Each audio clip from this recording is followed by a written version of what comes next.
Bugün savaş teknolojileri baş döndürücü bir hızla değişiyor. Yıllardır gökyüzünün tartışmasız hakimi olarak görülen insanlı savaş uçakları artık yepyeni bir rakiple karşı karşıya. Peki gerçekten önümüzdeki 30 yıl içinde savaş pilotları tarihe mi karışacak? Baykar Yönetim Kurulu Başkanı Selçuk Bayraktar'ın NATO Parlamenter Asamblesi heyetine yaptığı açıklamalar, savunma dünyasında büyük yankı uyandırdı. Bayraktar'ın en dikkat çekici iddiası ise oldukça netti. Bugün dünyada görev yapan yaklaşık 15.000 savaş uçağının önümüzdeki 30 yıl içerisinde yerini insansız savaş uçaklarına bırakabileceğini söyledi. Eğer bu öngörü gerçekleşirse, askeri havacılık tarihinin en büyük dönüşümlerinden biri yaşanacak. Ankara'daki Özdemir Bayraktar Milli Teknoloji Merkezi'nde gerçekleşen ziyarette, NATO Parlamenter Asamblesi heyetine Türkiye'nin geliştirdiği teknolojiler tanıtıldı. Heyete, Baykar'ın çalışmaları ve özellikle Kızıl Elma insansız savaş uçağı hakkında kapsamlı bir sunum yapıldı. Selçuk Bayraktar'a göre Kızıl Elma sadece yeni bir savaş uçağı değil, aslında tamamen yeni bir savaş anlayışını temsil ediyor. Çünkü bugüne kadar geliştirilen savaş uçaklarının merkezinde her zaman insan vardı. Kızıl Elma gibi yeni nesil platformlarda ise merkezde yazılım, yapay zeka ve otonom sistemler bulunuyor. Bayraktar bu dönüşümü anlatırken oldukça ilginç bir örnek verdi. Yıllar önce dünya satranç şampiyonu Garry Kasparov'u yenen dev bilgisayarı hatırlattı. O dönem bu başarı tüm dünyayı şaşkına çevirmişti. Ancak bugün aynı hesaplama gücü sıradan bir cep telefonunda bile bulunuyor. Bayraktar'a göre savaş havacılığında yaşanacak dönüşüm de buna benziyor. Çünkü artık hava aracının içinde bir pilot bulunmasına gerek kalmayabilir. Gelişmiş yazılımlar ve yapay zeka sayesinde insansız sistemler, pilotlu savaş uçaklarının gerçekleştirdiği görevlerin büyük bölümünü yerine getirebilir. Hatta insanın fiziksel sınırlarından etkilenmediği için bazı görevlerde çok daha başarılı olabilir. İnsanlı savaş uçaklarında en büyük maliyet kalemlerinden biri aslında uçağın kendisi değil, pilottur. Bir savaş pilotunun yetişmesi yaklaşık 10 yıl sürebiliyor. Bunun yanında eğitim uçuşları, bakım süreçleri ve operasyonel hazırlıklarda büyük maliyet oluşturuyor. Bayraktar'ın dikkat çektiği bir başka nokta ise oldukça çarpıcıydı. Savaş jetlerinin yaptığı uçuşların büyük bölümünün eğitim amacıyla gerçekleştirildiğini söyledi. Yani filodaki uçakların önemli bir kısmı sürekli pilot yetiştirmek için kullanılıyor. Oysa insansız savaş uçaklarında durum tamamen farklı. Burada pilot eğitimi yerine yazılım geliştirme süreci ön plana çıkıyor. Geliştirilen bir yazılım tüm filoya aynı anda yüklenebiliyor. Yeni kazanılan bir yetenek saniyeler içinde yüzlerce platforma aktarılabiliyor. Bu da hem zaman hem de maliyet açısından çok büyük avantaj sağlıyor. Selçuk Bayraktar'a göre insansız savaş uçaklarını klasik savaş uçağı sınıflandırmaları ile değerlendirmek de doğru değil. Bugün savunma dünyasında 1., 2., 3., 4., 5. ve 6. nesil savaş uçaklarından söz ediliyor. Birçok ülke şu anda 6. nesil savaş uçağı geliştiriyor. Ancak bu projelerin büyük kısmı hala pilotlu platformlardan oluşuyor. Bayraktar ise Kızıl Elma gibi sistemlerin yeni bir nesil değil, tamamen yeni bir tür olduğunu söylüyor. Ona göre bunlar artık bir savaş uçağından çok gelişmiş robotik platformlar. Bu yaklaşım aslında gelecekte savaşların nasıl değişeceğine dair önemli ipuçları veriyor. Çünkü yapay zeka destekli sistemler yorulmuyor, korkmuyor, psikolojik baskı altında kalmıyor ve insanın dayanamayacağı yüksek manevraları gerçekleştirebiliyor. Peki bu dönüşüm ne kadar sürede gerçekleşecek? Bayraktar kesin bir tarih vermese de yaklaşık 30 yıllık bir süreç öngörüyor. Ancak bu değişimin teknoloji kadar gerçek savaş tecrübeleriyle de hızlanacağını düşünüyor. Geçmişte Bayraktar TB2'nin savaş alanındaki başarısının da birçok uzman tarafından tahmin edilemediğini hatırlatıyor.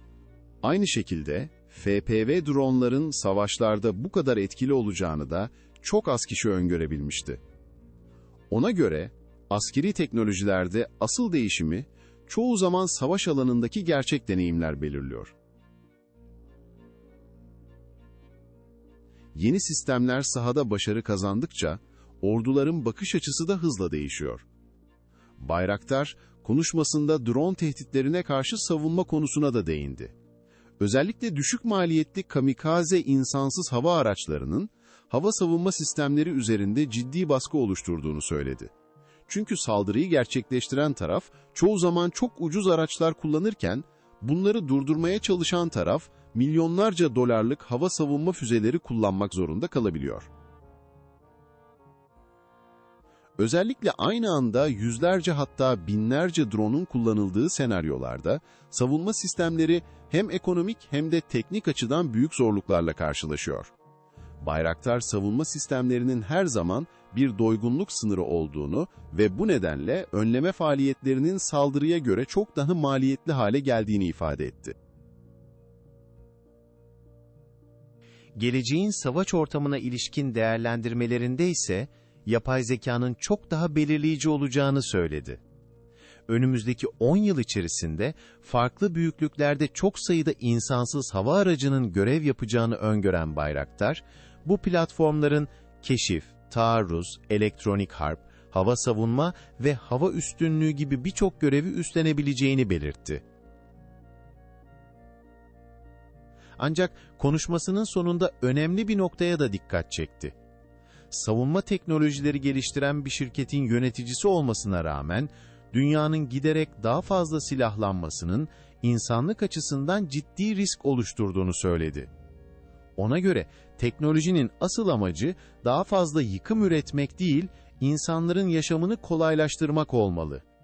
Bugün dünyanın birçok bölgesinde çatışmaların devam ettiğini, uluslararası kurumlarınsa bu krizleri önlemede yetersiz kaldığını ifade eden Bayraktar, uzun vadede teknolojinin barış için kullanılmasının çok daha değerli olduğunu vurguladı. Sonuç olarak Selçuk Bayraktar'ın açıklamaları, yalnızca Kızıl Elma hakkında yapılan teknik bir sunumdan çok daha fazlasını ortaya koyuyor. Eğer bu öngörüler gerçekleşirse, önümüzdeki 30 yıl içerisinde savaş pilotlarının rolü köklü biçimde değişebilir. Gökyüzünde insanlı savaş uçaklarının yerini otonom sistemler alabilir ve askeri havacılık tarihinde tamamen yeni bir dönem başlayabilir. Peki siz bu konuda ne düşünüyorsunuz? Sizce gerçekten önümüzdeki 30 yıl içinde insanlı savaş uçakları tamamen tarihe karışacak mı? Yoksa pilotlar her zaman savaşın vazgeçilmez bir parçası olmaya devam mı edecek? Görüşlerinizi yorumlarda paylaşmayı unutmayın. Videoyu beğendiyseniz beğen tuşuna basmayı, kanalımıza abone olmayı ve yeni savunma teknolojileriyle ilgili içerikleri kaçırmamak için bildirimleri açmayı da unutmayın. Bir sonraki videoda görüşmek üzere. President of the NATO Parliamentary Assembly, welcome to Özdemir Bayraktar National Technology Center. What Kızıl Elma does could be likened to a machine that beat Kasparov 20 years back does. Kasparov was the Grand Chess Master. Maybe he trained for 40 years to become so. But a machine the size of a refrigerator beat Kasparov. And after that day, my cell phone beats Kasparov. So the match doesn't make any sense. So here, you don't have any man inside the aircraft. It can do anything that a manned fighter can do and do more because it doesn't have the man. And it's much cheaper. So it's like a match against Kasparov against the machine. We don't need training time.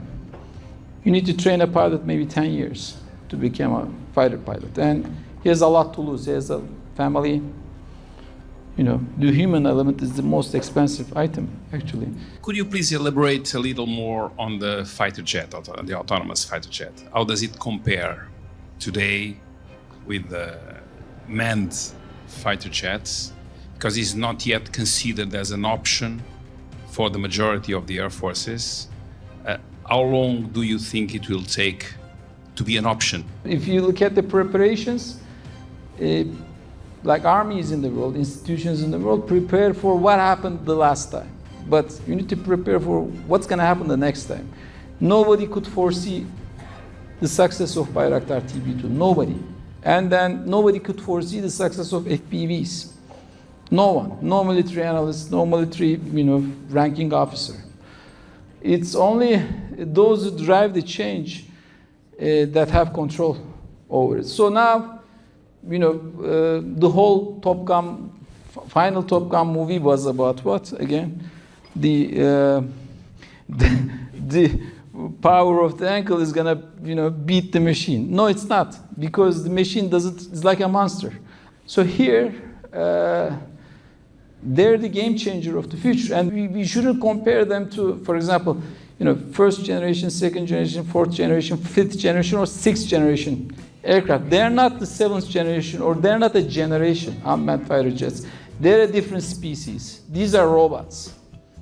Like some countries are talking about, like US is talking about sixth generation fighter jet. That's a manned platform. This is an unmanned platform. It doesn't have a generation. It's a robot. It's a monster. It's very dangerous. It's cheap. You can train it. You don't, like 90% of the flights, all flights, jet fighter flights are what? Training flights. So imagine you have 10 aircraft. Over the life cycle, 9 of them are being used for training. So you only have 1 aircraft left to fight. Whereas here you don't need to train because computer doesn't need it. It's just software. Once it's optimized and it continues to being optimized, that's it. You can copy the capability right away. It's microseconds to copy the capability, software update. So when it's gonna come? That's a good question. It's gonna take a long time, but it will come once the capacity is demonstrated in a war. And it will be. So we are the frontier. Probably we're going to demonstrate it through war. Where do you see your competences in intercepting, and how do you see the market developing, intercepting drones that are attacking your country? That's a very important question. Intercepting is much harder, very hard. Especially, inexpensive, kamikaze drones, and the economy in terms of intercepting side is very disadvantageous. It's always going to be much more expensive to intercept. Like imagine there is look at the recent attacks, like Russia-Ukraine war. Sometimes they send 1,000 units. So to intercept that is much more expensive. Most of the time. You can't intercept all of them. There is always a saturation limit. And so where do we come here? Either total destruction for both sides, or we stop fighting. And I think what we should understand, there is no end to destruction. If we're going to destroy ourselves, we have a lot of weapons. The world has a lot of weapons. So we should understand that, I think. And it doesn't make sense to build so much weapons. We need to, it's much cheaper to be wise and, to try to build a peaceful world. I'm a roboticist and a UAV manufacturer myself. Why would I say something like this? You could say. But the problem is the imbalance in the world. Some countries spend more than the whole, globe on building weapons of destruction. When it comes to defending yourself, it's extremely hard. You almost have no option. So there's constant imbalance. So intercepting is extremely hard, unfortunately. In this day and age, the technology you cannot stop it from spreading, and it's all online. And to counter it, you need to live in, fences and cages almost. So that's not very smart. It's always much smarter to stop the wars. But the world, if you look at the world now, almost several hundred kilometers away, there's a genocide happening, and there's no institution in the world to stop that. The institutions are over, basically. The rules are over. So if it goes on like this, humanity, just like Second World War, is going to destroy itself because it has the means. How do you imagine this technology in 10, 20 years? Because maybe we are just starting, and I think warfare is completely related to this new technology in the future.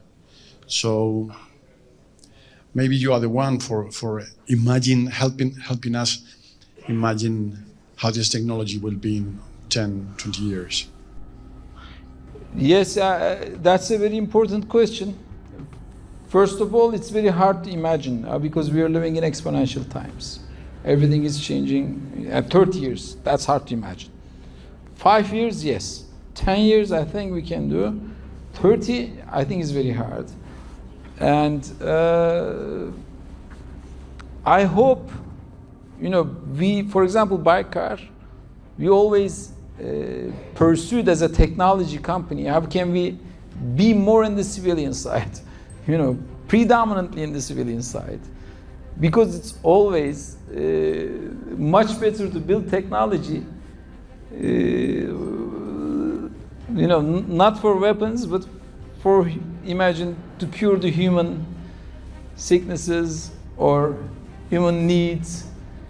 But unfortunately, the world we live in, for example, pushes us to the defense side even more. Now defense industry is booming.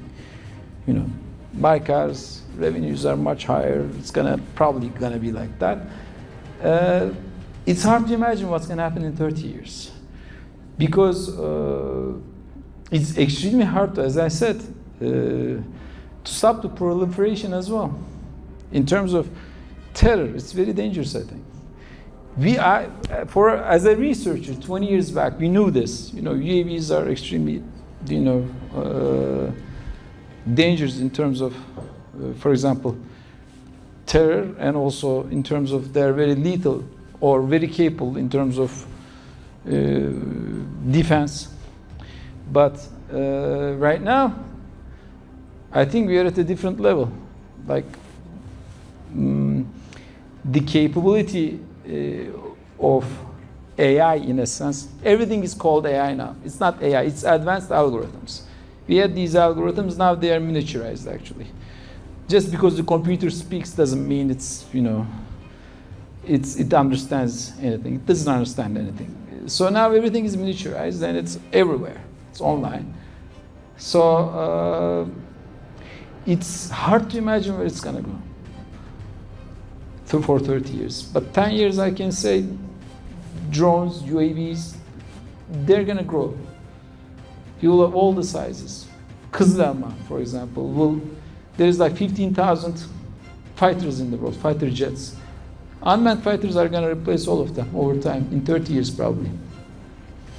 And that's going to be big as well. It's a big revolution as well in combat aviation. And I hope, one day we basically bring back the world order together and say, look, weapons are not good. I hope we do that one day. But now is not the time, unfortunately. All the institutions, all the rules are being broken. All of them, every single one of them.